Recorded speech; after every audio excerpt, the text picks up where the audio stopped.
I just think people get caught up in the hype, Fly fishing on Instagram's become a game of who can fish more exotic locations year after year and who's catching what species, and it becomes too easy to forget why we do it.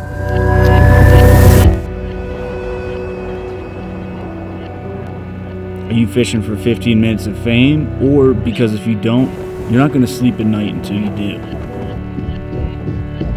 Some people are obsessed with the glamour of it all, but in reality, I just love the chase. It doesn't matter what rod I have, what reel I use, if my fly line is old or new, or if my photo gets 1,000 likes or 10 likes. I'm just there for the moment it all comes together and the fish I'm after is on the end of my line, and in that moment everything goes still.